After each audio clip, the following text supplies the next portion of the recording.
We'll discuss some of the stereotypes with respect to the people with special needs.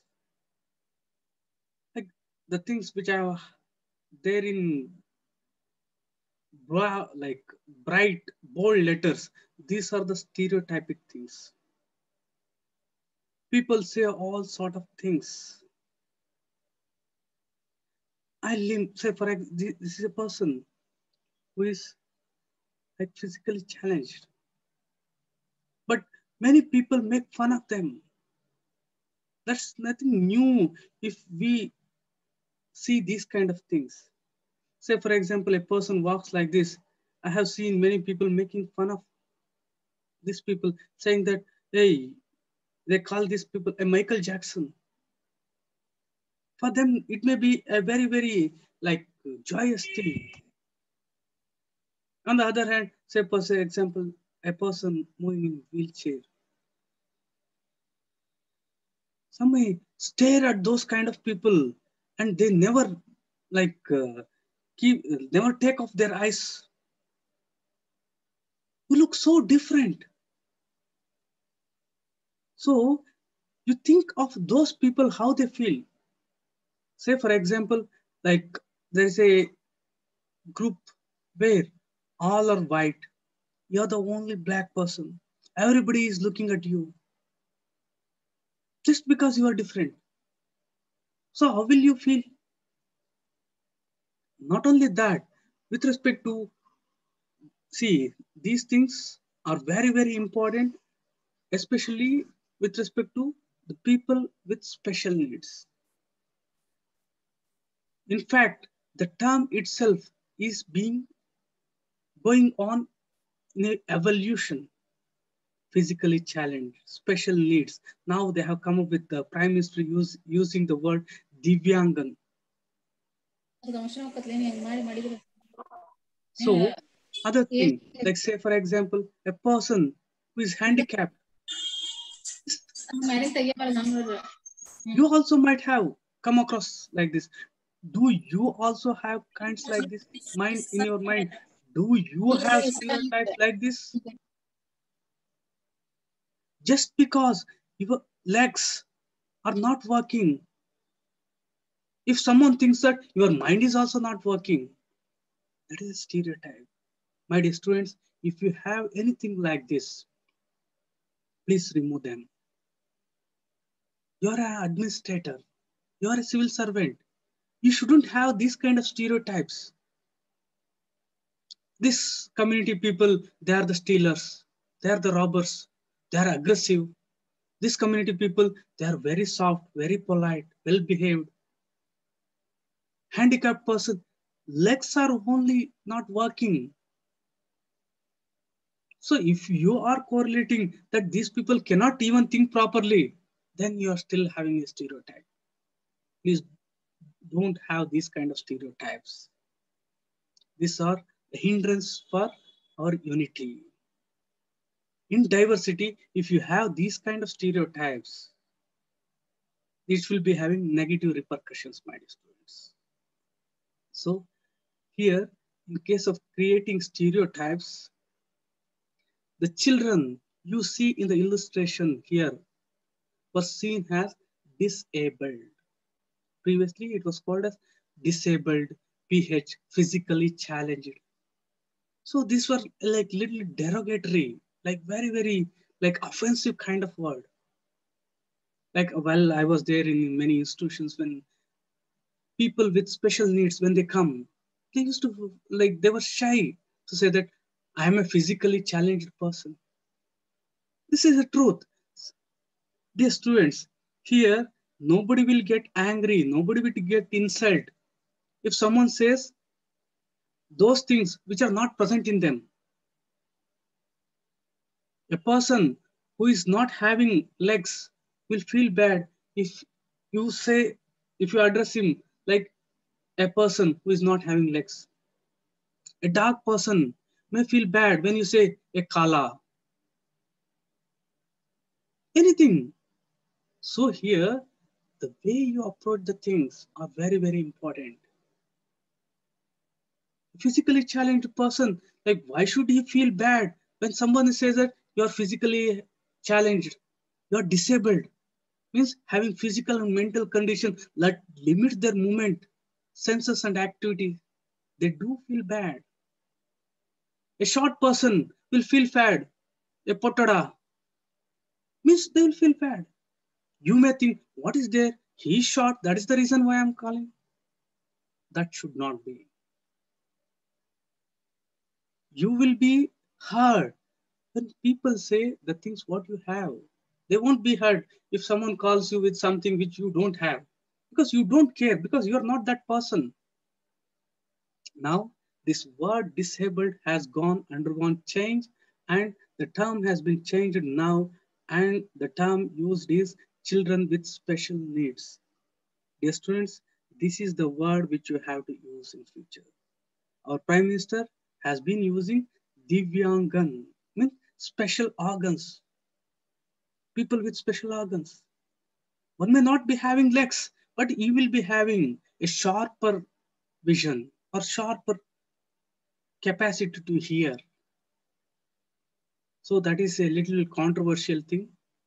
The most accepted thing, the given in NCERT is special needs. People with special needs is the term which you should be using. This shows your attitude. This shows your mental makeup, what is there to the examiner.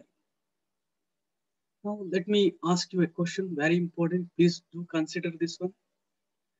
Do you think children with special needs should be part of regular schools or study in separate school? Give reasons for your answers. So, my dear students, please give your opinion and do participate. They should be, as in our constitution, there is a thing that everyone should get equal education, so that even the special required children should be part of regular schools than separate schools. Okay, Pawan Kalyan is saying that regular schools, any other view?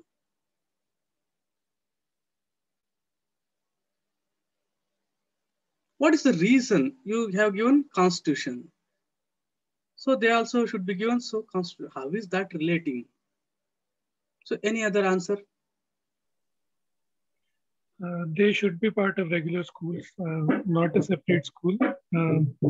Basically, they should not be made to feel like, okay, they actually are lacking in something so that they are being put in a different kind of setting. They should be aligned with the mainstream in the country, with the main channels of education, so that they can relate to and be around people after they educate and they grow up as well. They don't hesitate being between the normal people, as the society uses the term, like those who are not differently able. Very good point. Any other?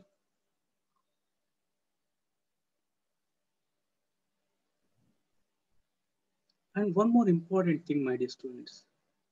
Don't always think in black and white. When I say, do you think children with special needs should be a part of regular school or study in separate schools?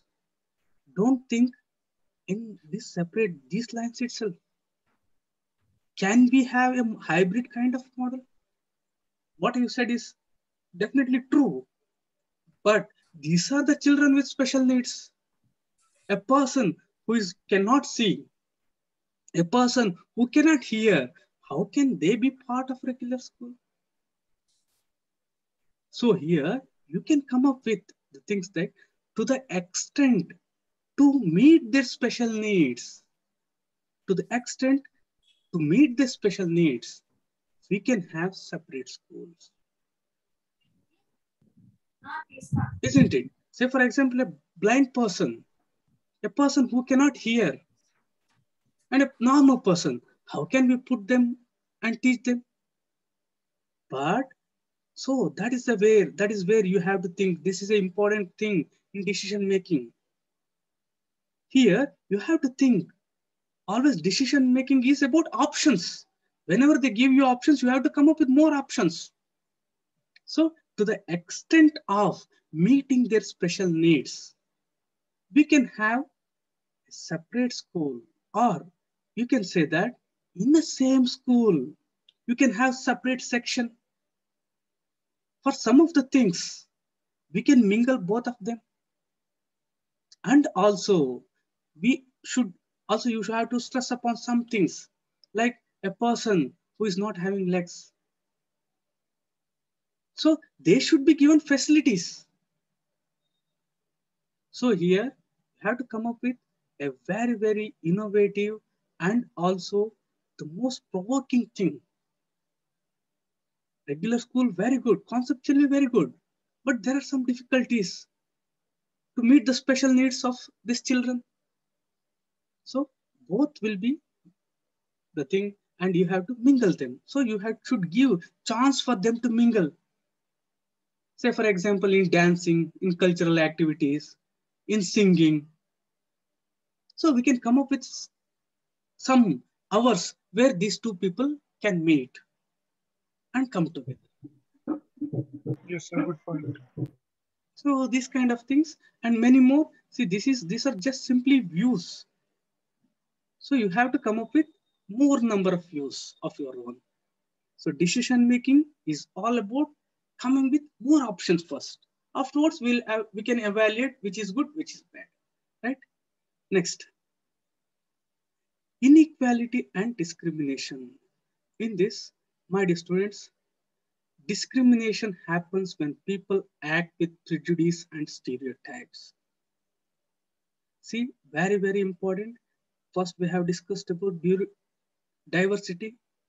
Afterwards, we are discussing the concept of discrimination.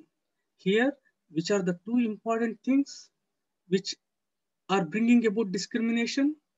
Discrimination happens when people act with prejudice. Prejudice means looking someone inferior, looking someone negatively, stereotype, a generalized view, discriminating others. How and when? Diversity can also be source of discrimination. Groups of people who may speak a certain language, follow a particular religion, live in specific regions, etc., may be discriminated against as their customs and practices may be seen as inferior. So here how discrimination happens? Majorly with respect to prejudice and stereotypes. This happens because you are having certain prejudice and stereotypes with respect to particular person, particular race, particular caste.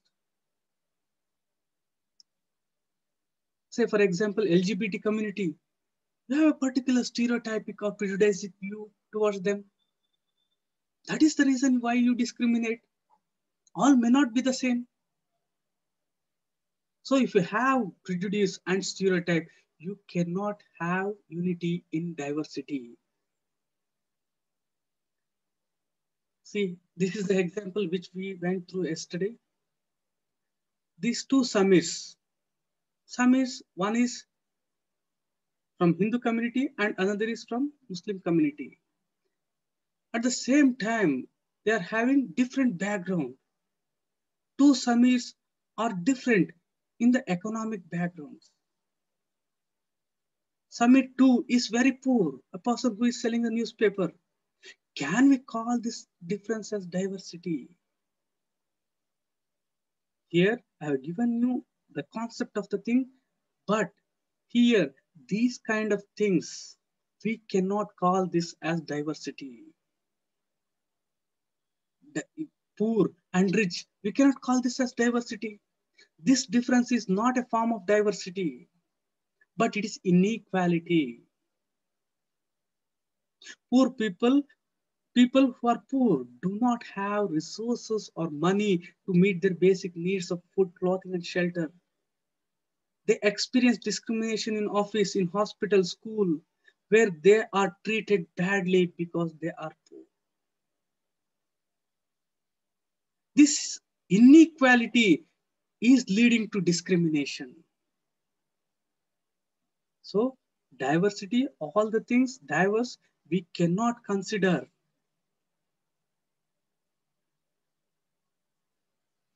Differences, all the differences cannot be considered as diversity. There are some things which are inequality also. Some people may experience both kinds of discrimination. They are poor, they belong to groups whose culture is not valued. So discrimination from the cultural point of view, from the religion point of view, and also from the economic point of view.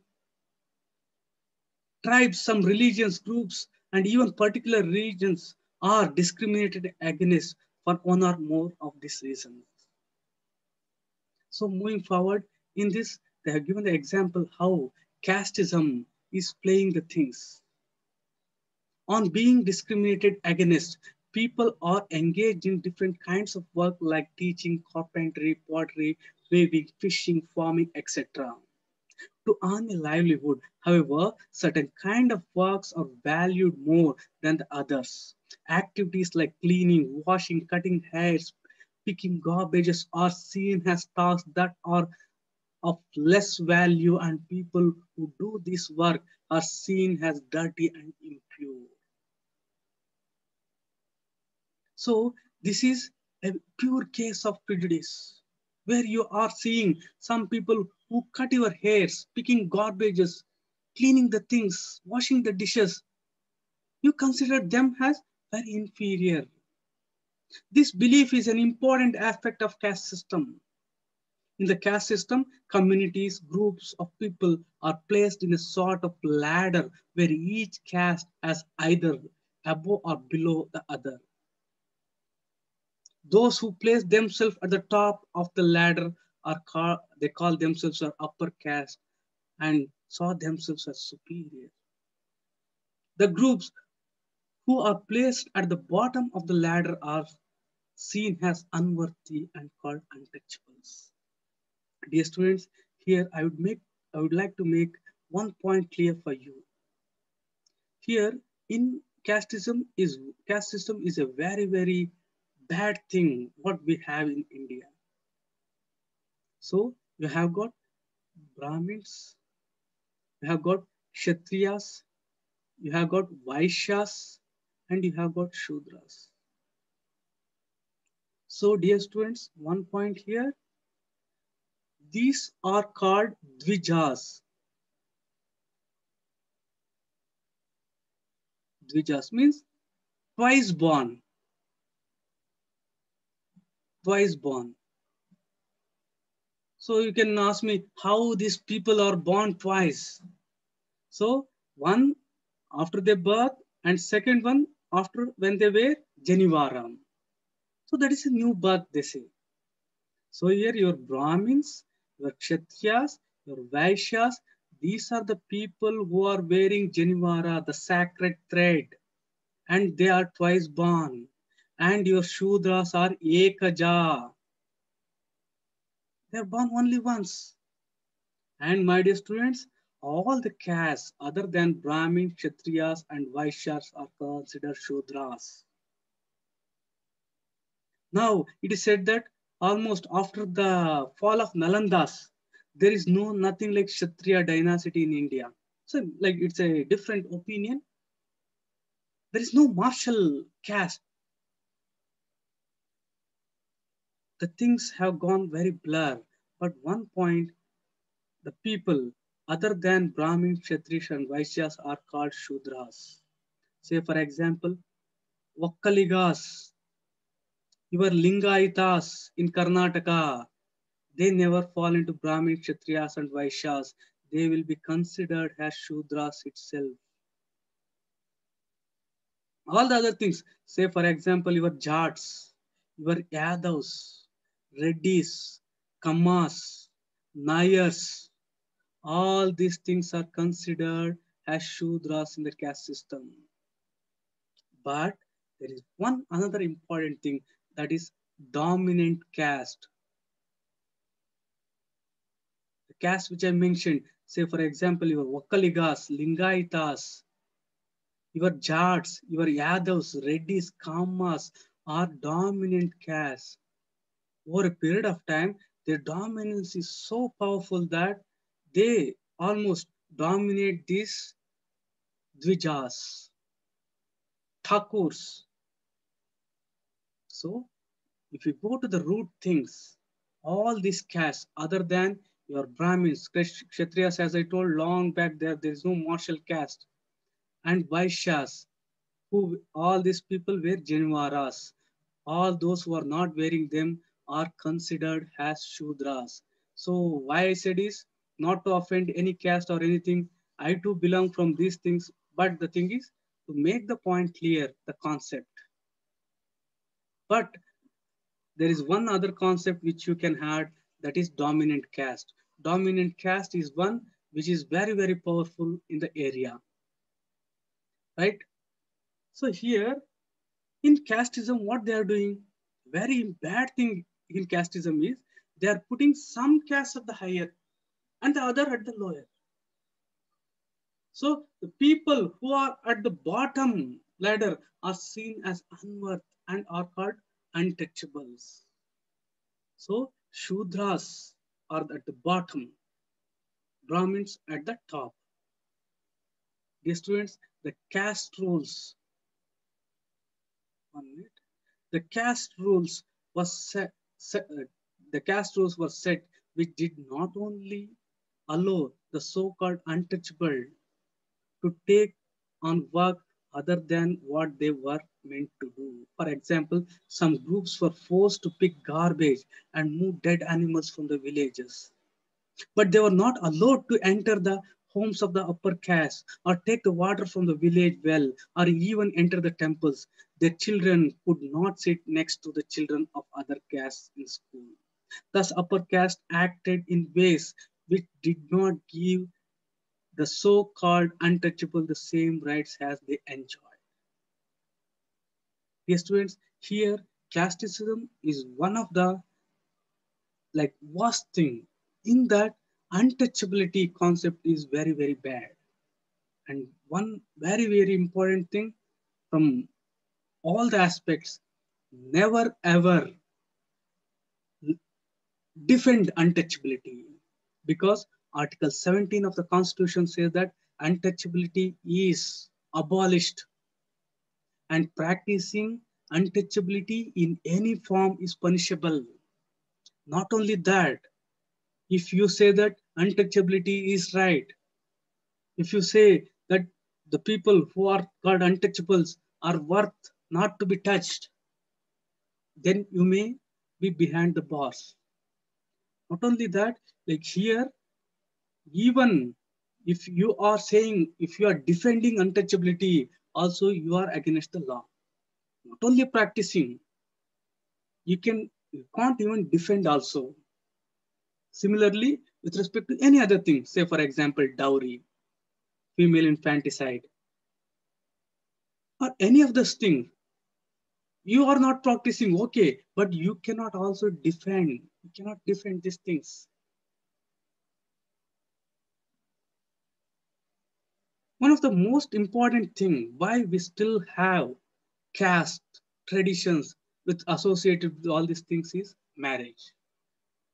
Due to over a research, lot of research, it is found that if we would have been practicing, if we would have marrying, and if there is more intercaste marriages, then this caste system would have not been that rigid. However intellectually may be, like say from like very child from the very beginning, we are told and we have been writing in the exam, casteism is very bad, all these things. But even now, it is found that most of the people marry in their own caste, in their own religion, for many reasons. If this would have been not there, the society would have been completely a different thing. So if someone asks you in the mains or interview, what are the reasons, what are the main reason for the persistence of casteism in India is the marriage within the same caste. That is one of the major reasons. There are many, many other reasons, right? So here, one more important concept. You might have heard of the term Dalit. Dalit is a term that people term that people belonging to so-called lower caste used to address themselves. So the people belonging to lower caste, they call themselves Dalit. Why? Why do they call Dalit? See, Gandhiji has given the name Harijanas. Why are they not satisfied with that one? Here, my dear students, they would like to call themselves as Dalits because Dalit means those who have been broken. Who broke them? How did they get broken? This word, according to Dalit, shows how societal prejudice and discrimination have broken the Dalit people. So, what is the meaning of Dalit? Dalit means broken. Societal prejudice and discrimination arising out of this has resulted in the Dalit people being broken. And government refers to this group of people as scheduled caste or SC. See, this scheduled caste is a term which is a British legacy. So scheduled caste is a term used by British, the same thing what we are following. And my dear students, for your information, with respect to administration, more than 85% of the things which were present in Government of India Act of 1935 are still being used. Say, for example, the subjects with respect to the states, center, union, and many more. Not only that one, your legal system, all these things, more than 85% we have directly taken from Government of India Act of 1930. So the term Dalit is important. It is the term through which the lower caste people want themselves to be called. It means broken. Government calls them SC, scheduled caste, and Mahatma Gandhi ji has called them Harijanas. Next. So, coming back to our previous question, how to bring unity in diversity? Can diversity lead to disunity and division? Here, we have come across and we have used very important terms. One is prejudice and another is stereotypes. What are the other things? So before I further proceed, would like to remind you one thing. Dear students, please read the syllabus, read the main syllabus every day morning for 5 minutes. Even if you don't read the newspaper, it doesn't matter. Take the main syllabus. Please read the syllabus for 5 minutes. Everything you need for an answer is there in the syllabus itself. Say, for example, essay. If you take an essay to write the thing, just bombard your essay with the syllabus, it's enough. You will get hundreds of points there from history, geography, polity, economy, environment. Everything will be there. Not only that, until and unless you have a clarity of what is there in the syllabus, you won't get confidence. You are reading the newspaper simply like it will be rote reading. If you have the syllabus in your mind, whatever you are reading, that will be assimilated and that will be correlated to the syllabus directly. This is the point where answer writing begins. Whenever you are writing unknowingly in subconscious mind, answer writing will happen. Points get generated. Otherwise, simply you will be reading the newspaper and you won't be correlating the things. And as you know, in examination for every 10 marks, you will be having only 7 minutes. 250 marks, 180 minutes. So in this very short span, though you might have read the things, your mind cannot correlate. This correlation can happen only when you have the syllabus. I reiterate, your prelim syllabus is also your main syllabus. I have given the example yesterday. 10 questions, nearly 7 to 10 questions have come from agriculture previously. in the preliminary examination. Nowhere, not even a single word they have mentioned with respect to the agriculture in the prelim syllabus. The other example I gave was Representation of People Act. That is conspicuously given in your syllabus, mains, not in prelims. Before the syllabus was changed, we were not getting any questions from culture part. Now we are getting more questions from the culture part in the history, because that has been added in GS1. You have got culture part.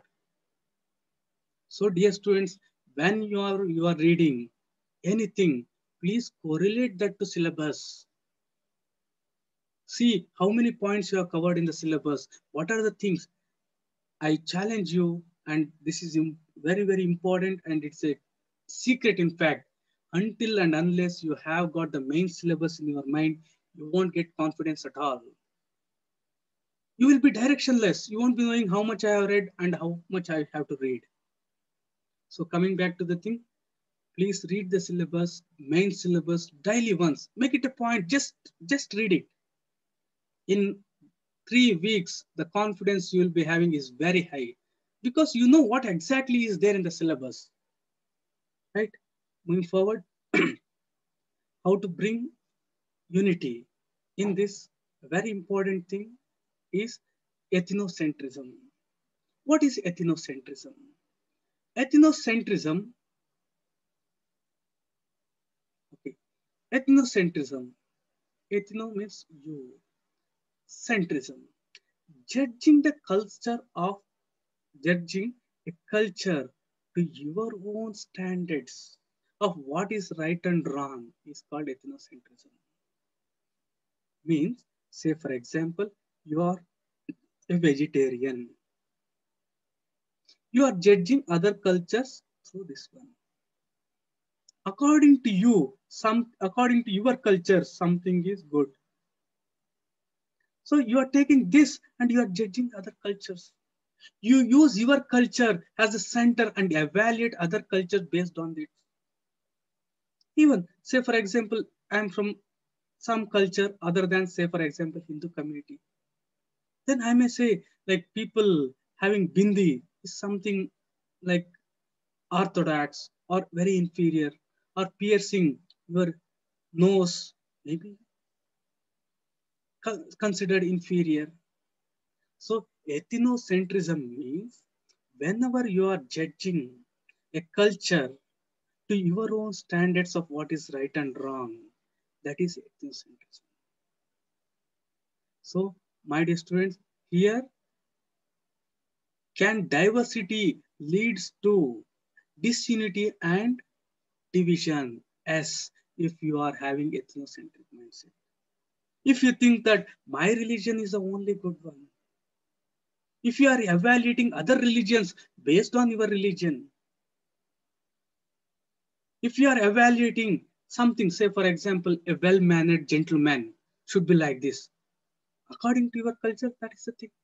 According to your culture, a person has to be a teetotaler, means not drinking, not smoking, no habits. Then he is a gentleman. But in another culture, their drinking, smoking is cultural for them. If you consider them as savage, then instead of you appreciating the diversity, it leads to disunity and division. A very, very important concept, very, very important thing which you have to use in your examination, that is ethnocentrism. What does ethnocentrism means? Ethnocentrism means judging others based on your culture, based on what you think good, what you think correct, what you think right, what you think just. Say, for example, you are from a tribal community or some culture where for you stealing is good. You take stealing as a profession. If you consider that as a standard and evaluate others based on that, that is ethnocentrism. All the things. If you feel that some people in, it is said that in China, they eat a lot of insects. Even they eat cockroaches. If you think those kind of things as something uncivilized, then you are ethnocentric. So very important concept. The concept is very, very easy to understand and remember. Just remember the heading.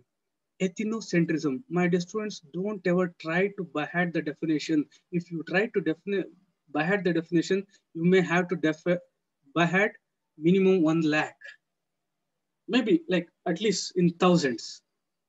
Ethnocentrism means judging other cultures through the lens of your culture. The opposite of this is cultural relativism. Cultural relativism refers to not judging a culture to your own standards of what is right and wrong. Instead, we should try to understand the cultural practices of other groups in its own cultural context. So, how to bring unity in diversity? For that, you have to use cultural relativism. You have to see everything. Say, for example, a Chenchu,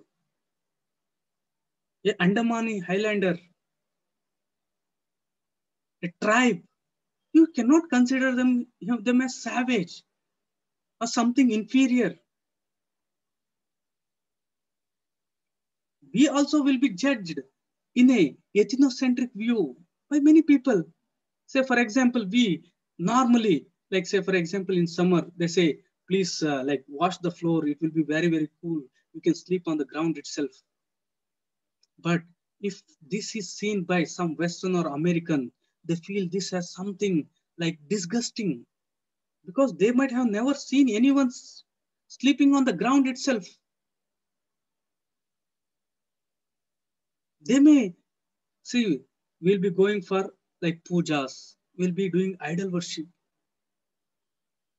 We consider like in the Hindu community, God, like snake is considered as God. Why not? Why snake? Even ants are considered as God. Can ant be God? If some from other community, if they think that this is a very savage thing, if they are looking into the things from their own point of view, it can lead to disintegrity. Whenever you are seeing the other culture through your own culture, through the lens of your own thought, then it leads to disintegrity. Cultural relativism is the very, very important thing where you are not judging a culture to our own standards of what is right and wrong. Instead, we should try to understand cultural practices of other groups in their own cultural context. Say, for example, some Chenchu, when there is fear for him, he feels that some ghosts have caused this one. You have to think like that. See, at the end, say, for example, even in the most sophisticated societies, for some uncurable things, say, for example, cancer or anything like that, at last they go for God. On one hand, for small things like fear, all these things, you criticize the tribal people thinking that these are caused by germs. On the other hand, when there is a severe thing which cannot be cured, you are going to God. So these are the very, very important thing. Cultural relativism leads to unity. It by this you will appreciate the other culture. So very, very important, cultural relativism and also ethnocentrism. You have to avoid ethnocentrism. Moving forward, another very important thing, how to bring about unity in diversity. One is tolerance and another is empathy. Yes, students, these are very, very deep concepts which you have to understand here. In case of ethno, in case of ethnocentric approach, you won't be having tolerance. You won't be having empathy. What does empathy means? So let me give you like step by step thing. So first is sympathy.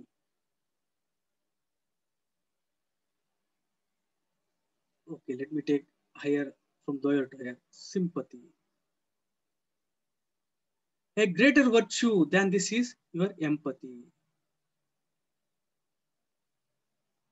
A greater virtue than empathy is compassion. What is the difference? Say, for example, sympathy means pity, feeling sorrow. Say, for example, you have seen some person who is like not having legs. If you say, oh, that boy, that girl, that person is not having legs, I feel sorrow, I feel sad for him. So this is sympathy. Empathy is a greater virtue. In empathy, you have got a very important thing. What is that? You are putting yourself in the shoes of the person who is suffering. You are putting yourself in the position of a person who is not having legs. Person has having only one legs.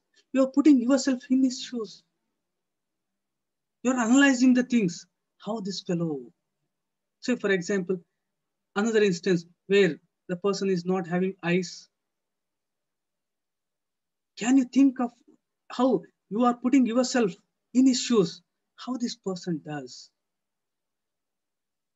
A person is not having hands. How does this person eat? How does this person wear clothes? So when you are putting yourself in other shoes, when you are seeing the things through others' lenses, that is empathy. Compassion, still one step ahead. In sympathy, there is simply pity. In empathy, you are understanding the things from their perspective, their point of view, putting them yourself in their shoes. In compassion, you are doing something to ameliorate the things. You are giving, say, for example, some like artificial leg, some money, or anything. This is compassion. You are doing something to ameliorate the grievances. Let me elaborate a one step ahead. Sympathy. Here, it is just a feeling or emotion. Means, what is the thing happening here? It is just affect. Means, a feeling has been created, an emotion has created. Only affect component is there. In empathy, you are having two things. One is you are having the feeling or the emotions. Along with that, you are putting yourself in the person who is suffering in his shoes. So along with affect component, you have got the cognition, the cognitive component here, the thought component, the knowledge component you have. Here, in case of compassion, along with the affective feeling emotions, along with the empathetic thing, seeing the things from the point of the person who is suffering, you are trying to ameliorate the things, means you have got the behavioral component also. When you have these things, we can have unity in diversity. You can have unity in diversity when you're sympathetic, when you are empathetic. How can we say that? Because when you are empathetic, you are putting yourself in that individual shoes and you are seeing what are his problems, how to solve them. By doing that, you are coming up with the solutions. Right? The other hand, tolerance. Tolerance is harmony, indifference.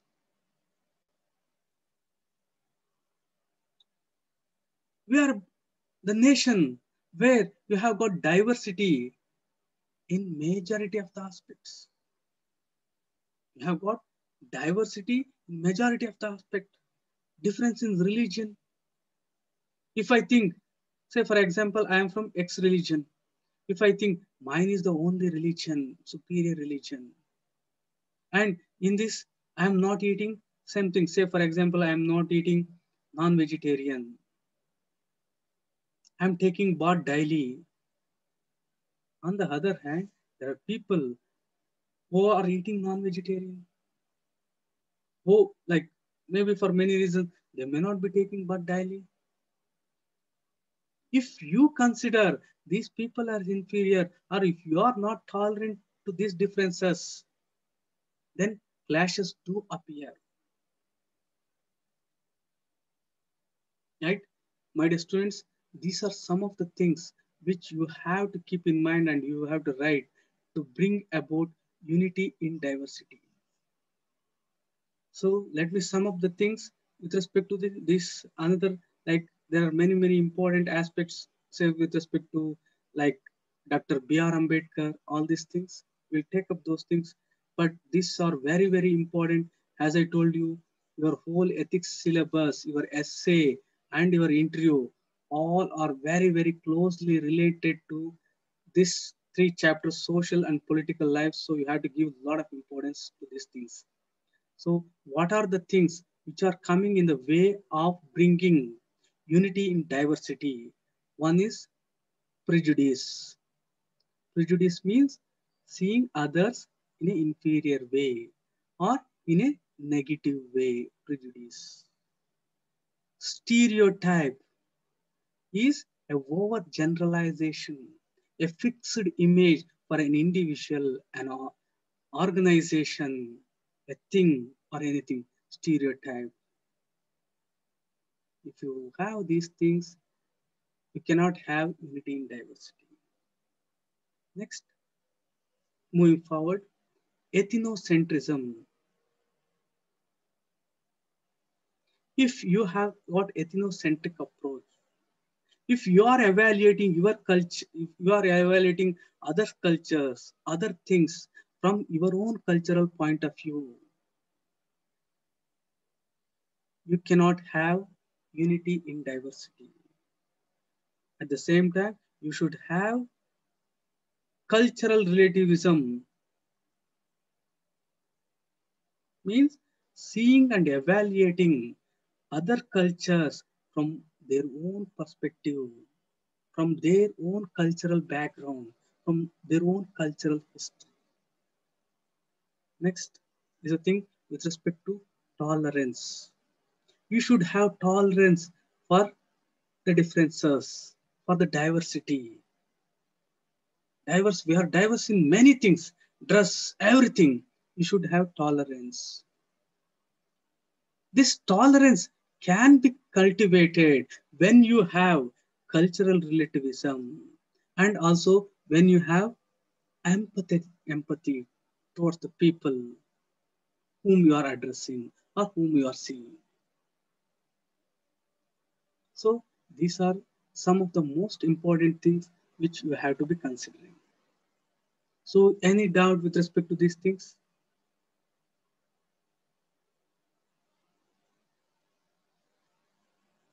So once again, I repeat, dear students, please take my advice. Please read mains syllabus every day morning, 5 minutes. Within 3 to 4 weeks, you will get a grip of what exactly UPSC want and what you have to read. Right? If you have any doubt with respect to these things, please let me know. The stage is yours. Yes, sir. Please. So, Akhil. So, Please I had come a again. question. Myself, Akhil. I had a question about this casteism. Okay, please come up. Is there any historical incidents that signifies this caste discrimination? Historical aspects signifies this caste discrimination. I'm not getting your question. You can ask me in Kannada, Telugu, Tamil, or any of the languages. So what is caste discrimination ఏదైతే ఉందో sir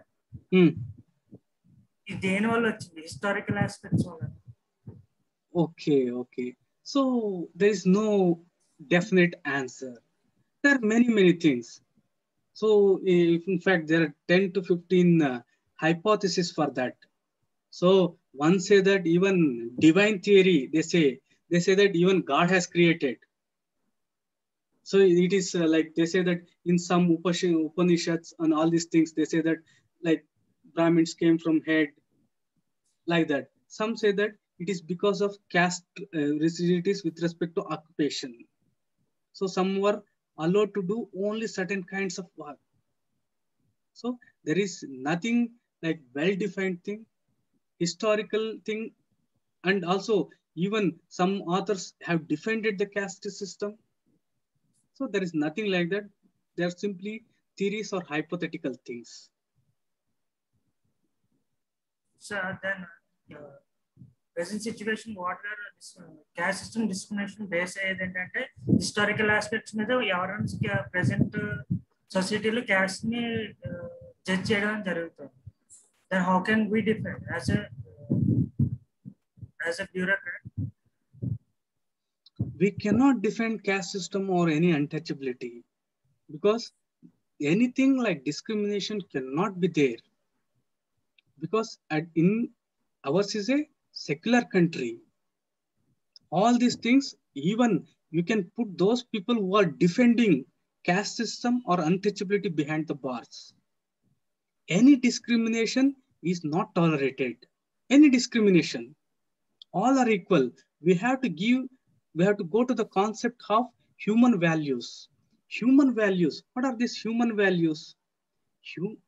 Human values, these are the things which give rise to what is known as human rights. All humans are having human rights. What are human rights? Human rights are those things which all humans are having just because they are born as humans. Say for example, I'm a thief, I'm a murderer, have been put behind the bars, but I do have human rights. I might have done something wrong. I might be a migrant from Bangladesh. Illegally, I might have come. But even then, I am having human rights. So, human rights should be the crux of the things. All humans are having equal rights. We cannot defend casteism. We cannot defend any discrimination. All are equal. All are equal. And at the ultimate analysis, what you have to take into consideration is the human thing. Humanity is the basis. Humanity is the basis for all laws, even constitution, everything. Humans are the superior virtues, not even your religion, race, caste, it's anything. No. In constitution, in democracy, in reality, there is nothing more than humanity. God, everything are our illusions, are our beliefs. We believe in something, you may not believe in something. So casteism is just a practice what we are having on any grounds, historic or on thinking that God has created all these things. Nothing. We cannot defend anything. If there is anyone who is defending on these things, if you are a civil servant, you can take due course according to the law present. So main thing is humanity and no other thing. Right? Any other doubt? Sir? Please. Sir, you said we shouldn't allow any kind of discrimination and there should be equality in everything and everyone. Yes. But government is allowing some kind of positive discrimination to achieve the equality among the people who are socially and educationally backward. And what do you think about it, that positive discrimination? By giving reservations in some kind of educations or in job sectors? Yes, like okay, like we are more going into politics, but doesn't mean like I'll tell you the thing. Say for example, think that this is a classical example given by all the teachers in all the books. Say for example, this is a wall. Here, this wall is 10 feet tall. Here, there is an individual who is 5 feet. There is another individual who is 7 feet. So all have to cross this wall and then only think that there is prosperity. A person who is 5 feet tall, he needs more help. A person who is 7 feet, 8 feet, he needs little help. And also here, what you said, like treating everyone is equality. But finding equality in difference is what we call equity. Say, for example, I am from a son of an IAS officer. The other one, I am from the other one is a son of a Chenchu, a remote tribe. If we are set in the race of civil service with the same facilities, then we can say that this is equality. Just to maintain equality, if you are following that, this will be having negative repercussions. When we are giving a little reservation kind of thing to a Chenchu, this is leading to equity. We can't apply the principle of equality everywhere. Say, for example, with respect to girls and boys, see, women have their seat reserved in buses. If you say that why these women should be get reserved,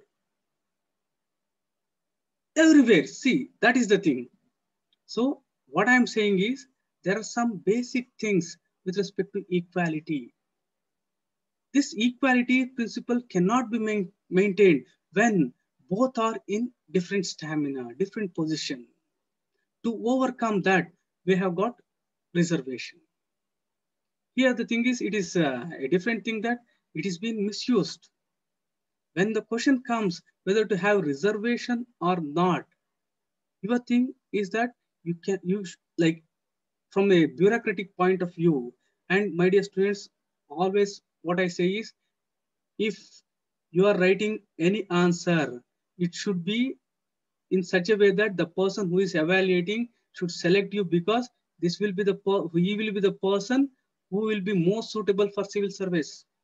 You cannot say that reservation is wrong, all these things. Anything given in the constitution, you cannot criticize. You can just say positives and negatives. There are many historic reasons from British from place which led to the reservation. You might have heard Pune Pact, all these things. So because of this, and we are continuing those kind of things. So here, when it comes to reservation, it's not about that thing. Say, for example, it's a different thing. When it comes to, say, for example, you are an untouchable. Being called yourself as an untouchable is a very, very different and annoying situation that you cannot. But what is happening here? You can add up the things like we have to bring up, say, like the concept of creamy layer into the one. We can come up with like identifying the poorest of the poor. Those kind of things you can add upon. Here, why we are giving reservation is to bring equality among the unequals. There's a lot of difference. Then how can we bring equality? Sir, we have one doubt. Please. Sir, అది equality అన్నారు కదా. అవును. అప్పుడు ఇప్పుడు అంటే every government అనేది ప్రతి ఒక్కరికి గవర్నమెంట్ ఉచితంగా కాలేజీలు, ఉచితంగా స్కూల్స్ ఉన్నాయి కదా. ఓకే. సో అప్పుడు ప్రతి ఒక్కరు అంటే ఐ మీన్ ఇప్పుడు ఉచితంగా చదువు చెప్తున్నారు, ఉచితంగా అంటే ఫుడ్ కానీ, ఉచితంగా హౌసెస్ కానీ, ప్రతిది కూడా గవర్నమెంట్ అనేది ప్రతి బడుగు బలహీన వర్గాలకు ఇస్తున్నారు. ఓకే. సో వాళ్ళు అంటే ఉచితంగా చదువుతున్నప్పుడు వాళ్ళు చదువుకోకుండా వాళ్ళు రిజర్వేషన్ మీద రావడం వల్ల ఇండియాకి మైనస్ పాయింట్ కదా భారతదేశానికి. అంటే అప్పుడు డెవలప్ ఎలా అయింది India? Okay okay okay like అప్పుడు అది ఈక్వాలిటీ కాదు కదా. Okay, but you have to take many things into consideration. Not only from the point of view with respect to the merit. See, here the thing is, since you are telling the thing, I am giving the viewpoint. I am not defending reservation. See, just I will tell one thing. If I would have had reservation, by this time I would have been in IAS or IPS long before. I wrote 7 times mains. I went to interview thrice. Many times, those people, those of my friends who got less marks than me, they went to interview and they got service. They are in my own state, IAS, IPS officers. That's a different thing. We have got a thing because they have suffered from historical reasons, for many reasons, and for political reasons, they are not removed, and many things like that. So what I say is, see, if I say, see, you are there, you are come to the civil service preparation, knowing that there is a reservation, you have come. And also, you as a civil servant, as a person, in examination for our discussion, it's okay. Never ever criticize anything there in constitution or there anything. So definitely, there are loopholes everywhere. There are like one of the main thing is that is more politically motivated, or many other reasons are there. So like if you go on discussing, there is two for and against will be there. So what I say is, please follow what is there in constitution, what is given by the Supreme Court judgment. And you can say that, say if you go for reservation, merit won't be the criteria. And also, as you mentioned, let us give everything free for all. Say, for example, education, books, everything. But when it comes to the reservation, let us not have reservation. These kind of things you can put forward. But whatever the things which is there in constitution or which is there in Supreme Court judgment, never ever criticize in your examination. Because if you are criticizing now, you are there for implementing the constitution. Then how can the person, how can UPSC think that you will be abiding by the constitution? So it's Sir? no, please. So can I add a point here? Please do add. Sir, I think reservation is given to eradicate the lack of opportunity. Okay, good point. So that some kind of positive discrimination is needed, because people who are educationally backward, economically backward, to make them availability of opportunities, we need some kind of reservation as well as some kind of positive discrimination also. Yes. So positive discrimination is somewhat good for the good for achieving equality. Okay, yes. Yes, good point. Not only that, if you take the state like Karnataka and Tamil Nadu, you have got reservation for women, 1/3 reservation. You have got reservation for the people who read in rural areas. Rural areas people also have got reservation. You have got reservation for the people who read in Kannada medium or Tamil schools. So these are the things. What you have to do is like pros and cons. So we are getting more into the casteism, all these things. Getting back to things, unity in diversity. Other than this casteism, any doubt for you? So these are the topics of debate. See, I gave my own example, but the thing is, you have to defend constitution. You have to defend what is there. You can say only plus and negative. If you say that this reservation, all these things are wrong, all these things, then you are going against the constitution. It's directly you are saying, you are showing the attitude that you are having something like against the constitution. Your answers will be getting very, very less marks. And if you go against the things like secularism, all these things directly, the chances of you not selecting are very, very high. Even they can remove you also from the selection process. Like any doubt other than casteism? So, sir, for unity in diversity, like to sum up, right? You gave three reasons for each side, right? Like we need to have tolerance, empathy, and cultural relativism in order to support unity in diversity. Yes. And similarly, for like the points which are against are the prejudice, the discrimination, and the ethnocentrism. Okay. The stereotypes, sorry, yeah, the stereotypes. Okay. Yeah, no, actually, I was just trying to summarize. So these are the three points in each side, right? Whatever we discussed. Yes, yes, yes. So this is a very, very important concept. Like you can add upon these things and elaborate, give your own examples. That's it. Okay. And sir, one question was when we read these NCRTs, right, like these chapters, so Okay. in between there are some questions and some like pictorial things given, like, okay, what happens if this is the case, and give some examples of this other than what mentioned here. Do we need to like solve all those and try to solve them, or just reading the content is enough for the chapter? Good point. Number one, like while you are reading the NCRT, number one, what you have to do is you should have the syllabus in your mind. So whatever you are reading, you have to see whether it is in syllabus or not. That's one thing. Second point, what you mentioned is when they give some example, pictographic things, to begin with, in your first reading and when you have time, please read them intensely.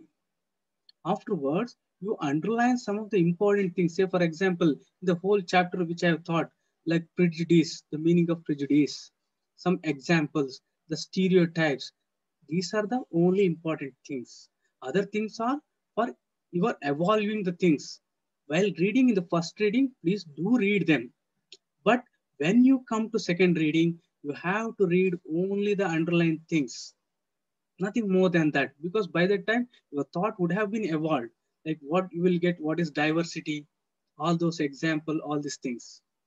So first reading, please do read, and also please keep the syllabus in mind, right? Okay, okay, sir. Okay, any other doubt? Okay. So this deck will be shared, like I'm not sure if that can be a question for you, but will the PPT will be shared after this? Yes, yes, yes, all the things what I'm teaching, all the things will be made available to you in the app. In the app will be making available all the things what I teach, everything, the PPT will be shared to you, and you can refer to those things. Oh, okay, sir. And like, do you have any email ID, or like we can only get in touch during class? You can get in touch with class itself.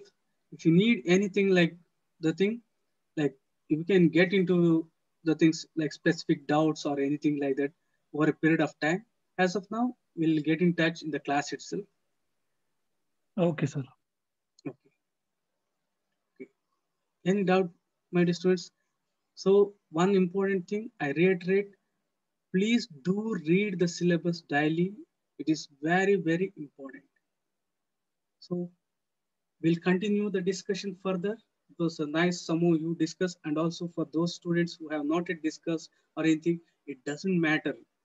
This is the place where your thought should evolve, where you have to interlink. See, I know you may not be asking the questions, but you know that these are the things which you might be already knowing. Please do ask questions. If I know, I will be answering you. Otherwise, I'll refer and I'll get back to you. That is the way you have to evolve. That is the way you interlink the things, right? Okay, we'll wind up the class here. Take care. Thank you, sir.